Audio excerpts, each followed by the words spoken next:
Hi everyone, I wanted to do this short video to just orient you to how to perform a basic factorial ANOVA within Intellectus.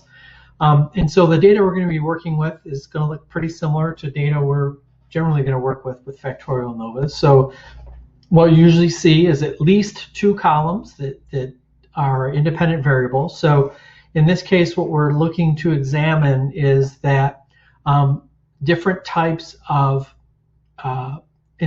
statistics instruction is our one independent variable. So we've got three levels of this independent variable. So we've got instructional group, we've got group work, math skills work, and confidence building work to try and improve score on a statistics exam.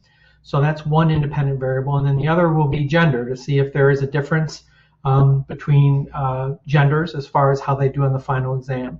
So with any factorial ANOVA, with each independent variable that we have, the ANOVA is set up to examine the effect of each independent variable separately first. So we're going to look at, does group membership have an impact on your final exam score regardless of your gender? And then we look at gender and its effect on your final exam score regardless of what group you're in. Those are referred to as the main effects. So however many independent variables we have is how many main effects we're going to be looking for. And then the third aspect in this particular example would be the interaction effect. And what we're looking for is some kind of a unique combination of group and gender that may explain a difference in performance that we don't see overall in the group by itself or in gender by itself. So there can very often be these unique interactions of groups within two different independent variables that could produce a difference that's much greater than any of the other groups. And so with that in mind, we're generally going to have three null hypotheses. The first is that there will be no difference in final exam score based upon group membership. The second would be there will be no difference in final exam score based upon gender group. And then the third null hypothesis would be there would be no difference in final exam score based upon all the combinations, possible combinations of group and gender. And so we're going to examine each of those null hypotheses when we do the ANOVA. And so we're going to be working with these first three columns. So final exam is our dependent variable. Group is our first independent variable with three levels. And then sex is our second independent variable with two levels. So this would be a 2 by 3 by 2 factorial ANOVA. The first two being the number of independent variables we have, two of those. The 3 represents the number of levels in the first independent variable, 3 levels in group. And then the third number, the 2, represents the number of levels in the second independent variable. So depending on the number of independent variables and the number of levels that we have, that notation will change.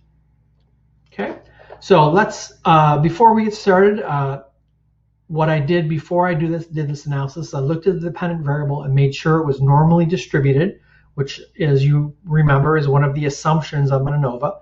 Is this quantitative variable is normally distributed, and I used the skewness score to determine in the rule of one criteria to determine that this outcome was normally distributed. So we meet that assumption for an ANOVA.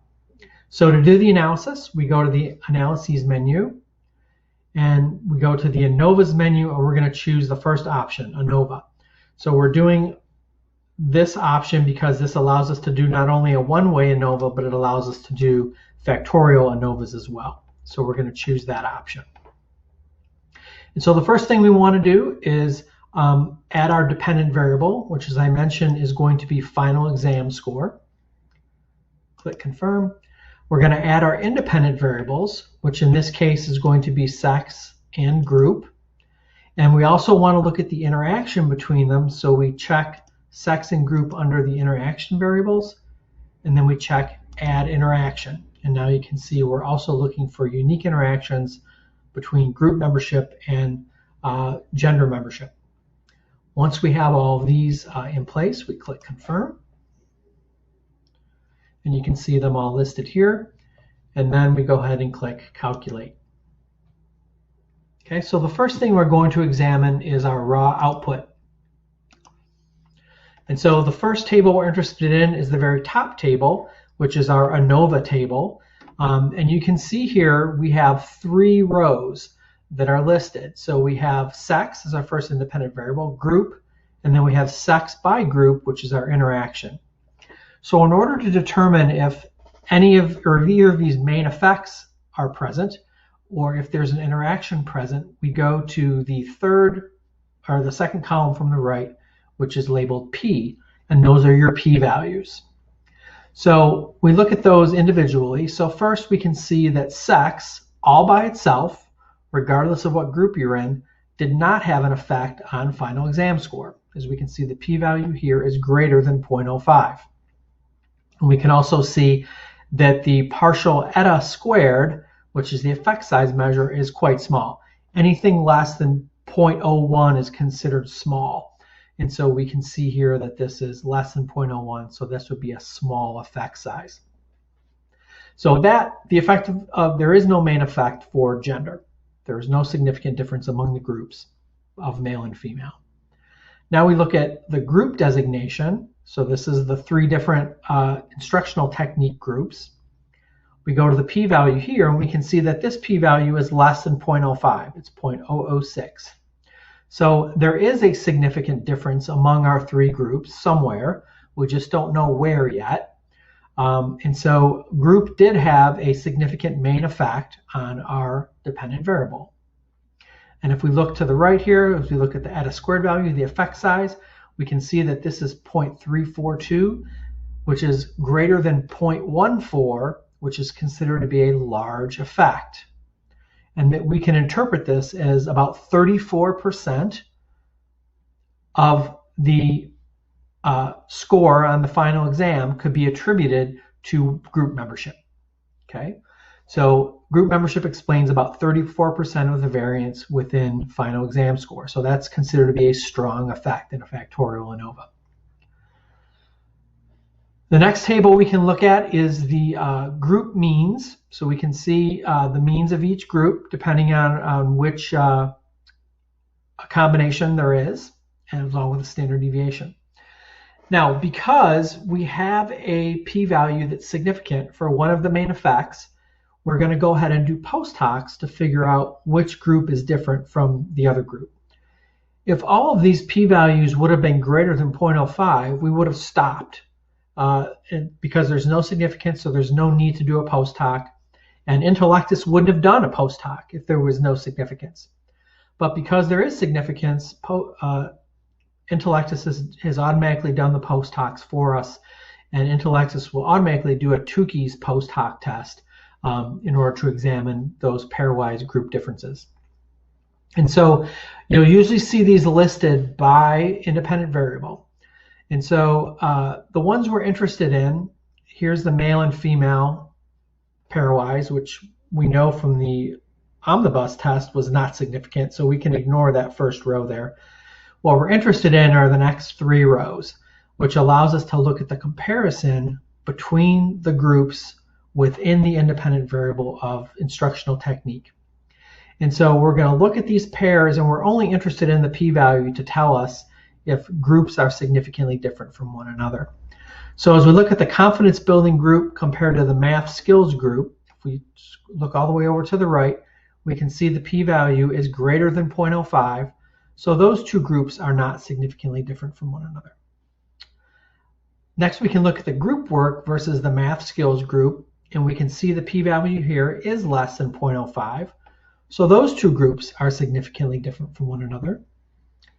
And then we can look at the group work versus confidence building group, and we can see that those 2 groups are significantly different from each other as well. So we can conclude that the group work is significantly different than the math skills group as well as the confidence building group, but the confidence building group and the math skills group are not significantly different from each other. Okay, and again, if you want to see which group had the highest score or the best score, we could go to the means of each of the groups, and we can figure that out quite easily to see which group did better compared to the others. Okay, We can also look at potentially if there's an MCID that we know, that could allow us to determine if there's a clinically significant difference. But as we go back up to our partial auto squared, we can see that the group difference was significant, and it's also a large magnitude of effect, which gives us some idea that there is potentially some clinical significance there as far as the difference between the groups. So that's how you do a basic factorial ANOVA and how you can interpret the output from that factorial ANOVA. And again, much like the one-way ANOVA, we're doing an omnibus test to start out with, but now we're doing it on more than one independent variable. And if the initial omnibus test is significant, then we go down to the post hoc comparisons to figure out which groups are different from each other. Okay, so hopefully you found this to be useful, and we'll be going through lots more examples, and we'll be doing more complicated examples as we move forward, but this should give you a basic idea of how to attack this sort of analysis. So if you've got any questions, go ahead and post those in the discussion group, and looking forward to continuing to learn about ANOVA as we move forward. Thanks and take care. Bye.